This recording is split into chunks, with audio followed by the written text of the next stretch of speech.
2:14 a.m. Daniel has lost count of how many short clips he's watched since waking. His watch history hasn't. 340. In 6 hours, he has a practice exam. In 35 days, the real one, the exam that decides whether he keeps his scholarship. He planned to study all day. He studied for 11 minutes.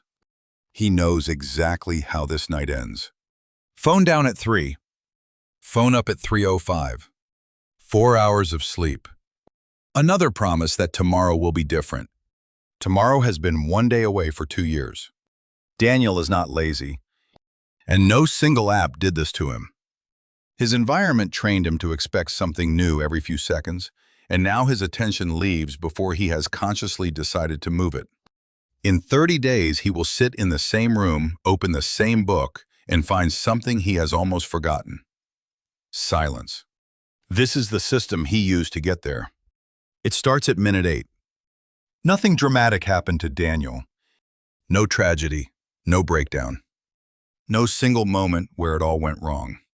Just 1,000 small swipes. It started the way it starts for everyone.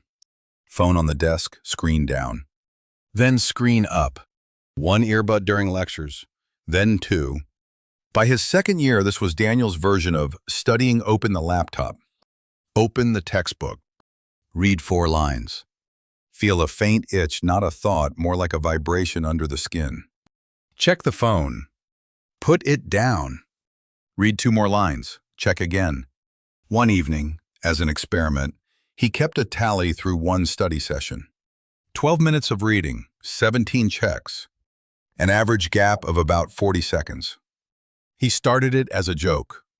He stopped because it wasn't funny. He tried the obvious fixes. Deleted the apps, reinstalled them within 48 hours, twice. Bought a paper planner, it lasted 4 days.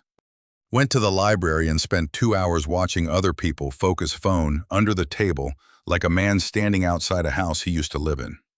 It spread quietly the way these things do. Movies became too slow, he watched at 1.5 speed. Games with friends became background noise. Conversations became waiting rooms, places he sat while his hand found the phone. And here's the part nobody warned him about. It stopped being fun. The clips weren't good. He wasn't enjoying any of it. He just couldn't stop. There's a specific kind of tired that comes from consuming things you don't even like. Daniel lived there for 2 years. His grades didn't collapse. That's the trap they eroded.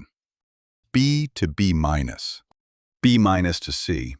Slow enough to explain away each semester. And the people around him noticed before he did. His best friend finally said it at a dinner Daniel spent half inside his pocket. "You're never actually here anymore." Daniel laughed it off. Then he went home and thought about it until 2 in the morning. On his phone. Through it all, one belief stayed intact. He could fix this whenever he really needed to. The proof arrived on a Tuesday morning. The practice exam. Question 7 was familiar. Daniel had highlighted the answer 3 weeks earlier. He even remembered the yellow ink. He stared at it for 90 seconds and could not hold the sentence in his head long enough to use it. He failed by 3 points. That afternoon, he tried something simpler. 1 page, 5 minutes. Phone across the room. He set a timer. At 2 minutes and 40 seconds, he was standing next to the phone. He didn't remember deciding to get up. He put the phone back. Sat down. 40 seconds later, he was standing again. That was the moment fear became evidence. He wasn't losing a battle. He had built an automatic route and his body was walking it without him. So what was actually happening? Because it isn't what Daniel thought. Daniel thought the problem was willpower. But willpower was never given a fair fight. Dopamine is often described as the brain's pleasure chemical. That's incomplete. It also helps the brain learn what to pursue, what to repeat, and what might be worth checking again.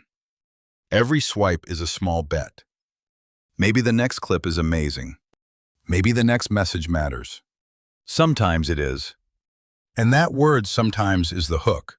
Psychologists call it a variable reward schedule, rewards that arrive unpredictably.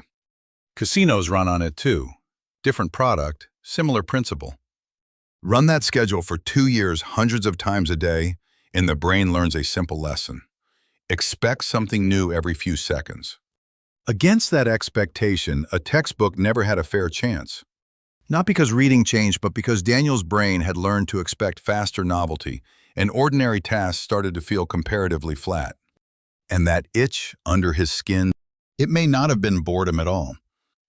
It was consistent with a conditioned urge, the body expecting the next check before conscious choice caught up. That's why he was standing before he noticed, deciding. The route ran faster than awareness.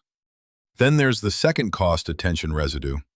After a switch, part of your attention can remain attached to the task you just left, especially when it was unfinished. You may return to the page in 30 seconds. Full attention may take longer. Remember Daniel's tally, 17 checks in 12 minutes? Not 17 harmless glances, 17 restarts. Studies of heavy media multitaskers have found something uncomfortable on some tests. The people who switch the most perform worse at filtering distraction, not better. That doesn't prove every switch damages the brain, but it challenges the comforting idea that constant switching trains you to be good at it. His brain wasn't broken. It had simply learned its environment, an environment designed skillfully to be learned. Which means the fix was never going to be trying harder inside that environment. The fix is changing the environment, then retraining the expectation. That's the protocol.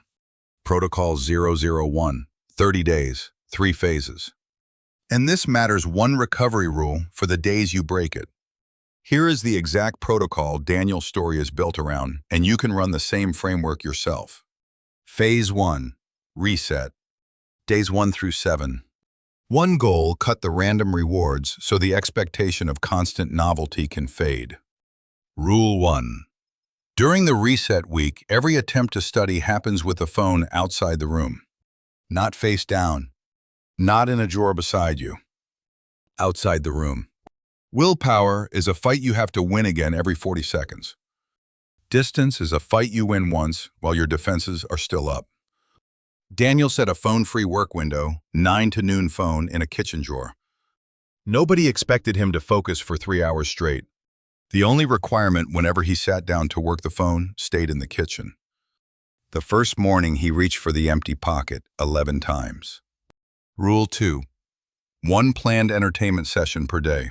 1 source. 1 start time. 1 end time, 45 minutes maximum during the reset week. And during this week, infinite feeds don't count as a source. Choose something with a defined ending that fits inside 45 minutes, 1 episode, 1 chapter, 1 scheduled game session. Autoplay stays off. You're not quitting pleasure.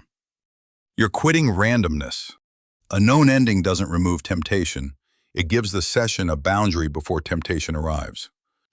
Necessary messages in real work aren't banned. This rule is about entertainment only.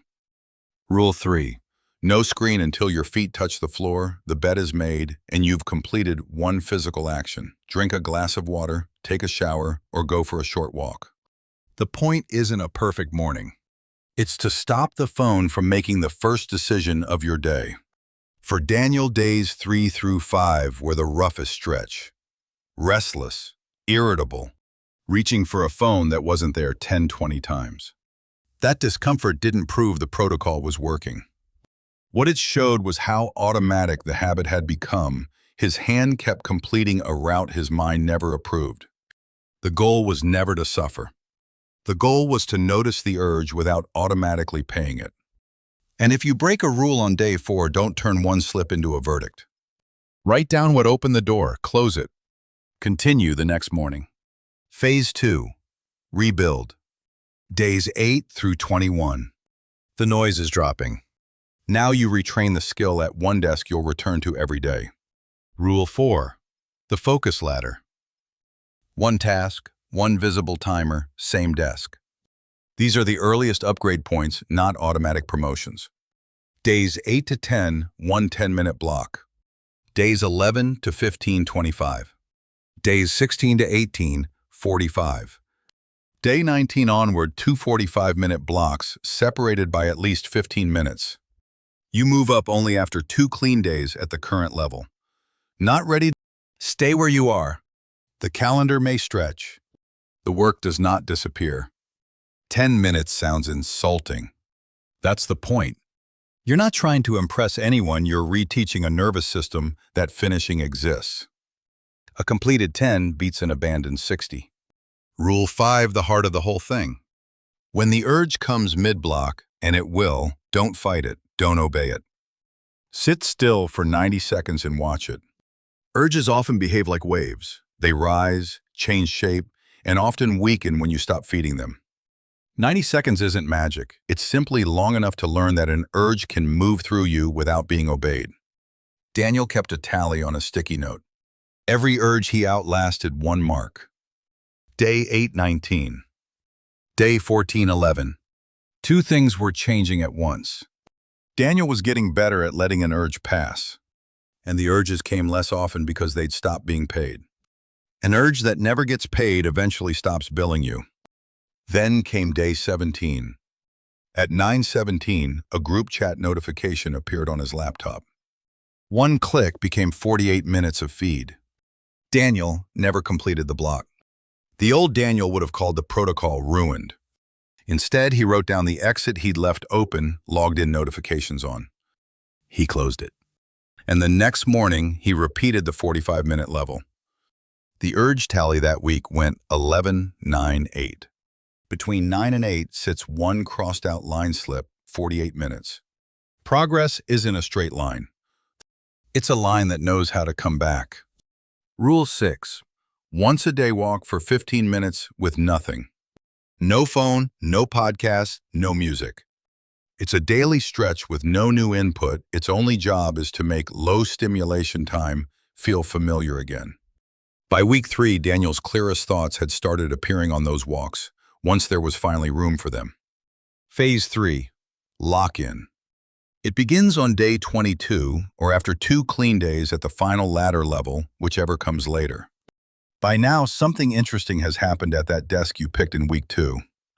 Sitting down no longer feels like preparing to focus. It feels like focus has already begun. Phase 3 turns that accident into a rule because motivation is weather. Systems are climate. Rule 7. Your blocks happen at the same time in the same place every day. For Daniel, 9 a.m., the corner desk headphones with nothing playing. The headphones weren't a speaker, they were a door sign. Rule 8. The exit audit. Write down exactly how you escape when work gets hard. Be honest. Daniel's 3: YouTube in the browser, the group chat, and checking the news. Then lock each exit not with promises, with friction. Logged out by default. Blocker on during blocks. Phone charging in the kitchen overnight. By the final week, the system mostly ran itself. At 9 every night, the phone went to the kitchen charger. The book was left open on the desk. The blocker was already scheduled to activate the next morning. By morning, Daniel had fewer decisions left to lose. That's what a system is, not a rule you obey, a set of decisions you no longer have to make. One last rule, maybe the most important: recovery. Missed a block? Don't restart the month. Repeat the same level tomorrow. Broke the entertainment limit? Close it, write down the trigger, continue. The protocol only restarts a phase after 3 consecutive missed days. 30 days is the base framework. Repeated levels may extend it, but completed work still counts. A system that punishes every slip gets abandoned. A system that knows how to absorb one gets kept. Notice what you've actually built. The first skill was never perfect attention. It was staying in place when attention tried to leave. Repeated often enough, that becomes focus. Notice too what this isn't. It isn't quitting the internet. Daniel's exits still exist. YouTube still exists. The doors are just heavy now. Heavy doors change everything because most urges are lazy. They'll knock. They won't lift. Day 30. Daniel is not a monk. He still has a phone, 1 planned session a day, remember? That morning, he completed his 2 45-minute blocks, the level he'd climbed to and held. But the moment worth telling happened that evening. He opened a book with no timer running. He meant to read 1 chapter. 40 minutes later, he looked up. The strange part wasn't the number he'd done longer with a timer. The strange part was that he had forgotten to measure. For 2 years, every minute of his attention had been counted, tracked, fought for. This one had simply passed. And then the other thing, the quiet. The static wasn't gone forever. But for the first time in 2 years, it wasn't constant. The sticky note from week 2 is still on his desk. The numbers never fell in a neat line, some days 1 mark, some days 5. Day 17 is still there, crossed out and rewritten. He keeps it anyway. Some receipts you frame. 5 days after day 30, Daniel walked into the scholarship exam. Question after question, he stayed with each problem long enough to use what he knew. He passed. He kept the scholarship. That mattered a lot. But the result he kept coming back to wasn't the grade. It was the silence where the static used to be. Here's the whole protocol on one card and the maintenance version for everything after day 30. Screenshot both. Day 1 is tomorrow morning.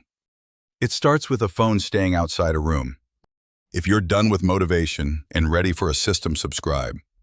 Protocol 002 starts next, the thing sabotaging your mornings before you even wake up.